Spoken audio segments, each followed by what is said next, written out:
The place, Hollywood. The time, late enough. On the streets, people selling and buying.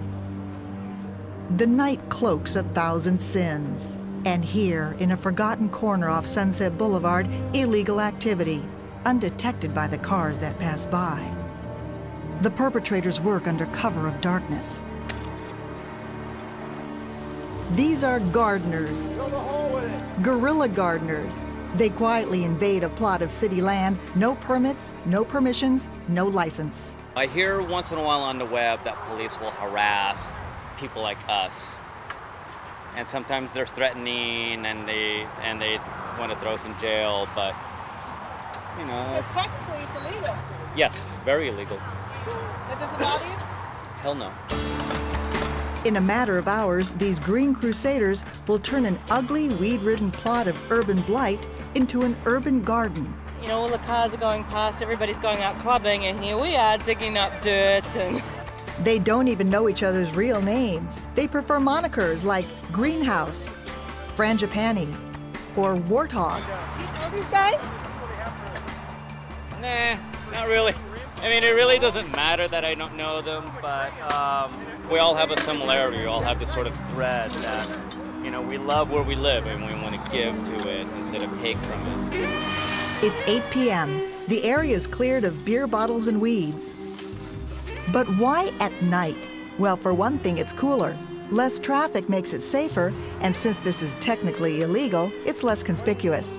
So far, the LAPD seems to have bigger criminals to pursue than this nocturnal band of succulent-loving horticulturalists. The response is usually really positive.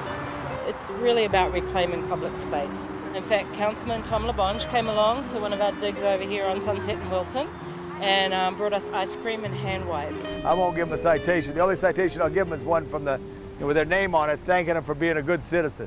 The Guerilla Gardeners also caught the attention of Columbia Sportswear, who featured them in one of their television ads. Meet the Guerilla Gardeners. Half green thumb, half green beret. They covertly deliver justice to forgotten bits of the greater outdoors. It's 8:30. The trash and weeds are cleared, and now the hard work begins. A lot of these areas that the city doesn't irrigate at all, the ground just gets really hard, and we're late in the summer now, so it hasn't had any water on it in so many months. It's just dry as can be. We're actually having to use pickaxes. It's so hard. It's almost like concrete. And you can never tell what you'll find when you start digging in the dirt in Hollywood. Look at this, a love letter. Don't tell me it was nothing when it was something. Right here? 9 p.m. It's time to lay out the plants. Right in here. It's good. This is a Martian planet, this spot here, and it needs some really like tough fellas like these. The only way you can kill it is if you pour gasoline on it. This is going to fill and clear back to the fence. Right, it's got it, all right. That's what we're looking for. These volunteers are notoriously independent, but if they did have a leader, he would be this man, Scott. Then they kind of form a triangle around that one. You could call him the Che Guevara of guerrilla gardening. He's been doing this incognito for more than 20 years. Scott, the original Guerilla Gardener. Scott's the guy that got us here. We did a job with him. Yeah? And when we met the guy, you know, we just went to his house and picked up all this like great plants. And we saw what he was doing and we just got inspired. This is Scott's place, about a half-hour south of Hollywood. His backyard is more like a jungle where a young army of seedlings, thousands of them, are being raised to beautify barren public spaces. So you have 500 of these things. Actually, this particular plant, I have another almost 1,000 of one similar to it.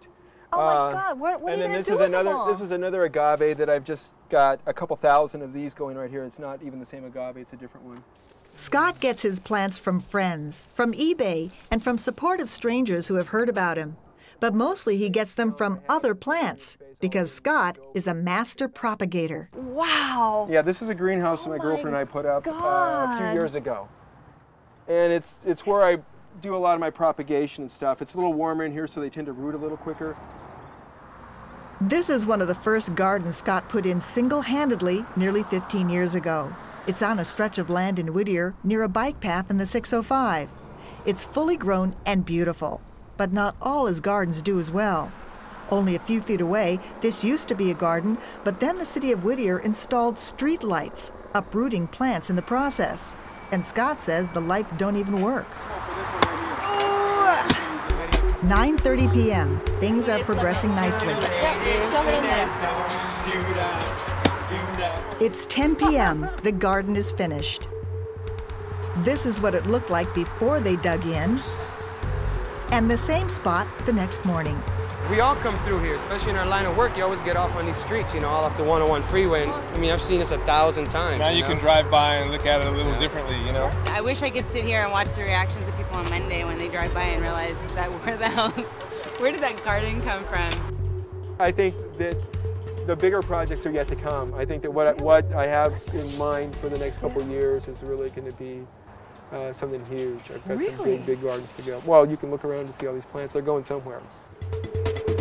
And somewhere in the city, Guerilla Gardeners will be at work, toiling under the street lights in a town that craves the limelight, getting away with a furtive affair in a city that loves to kiss and tell.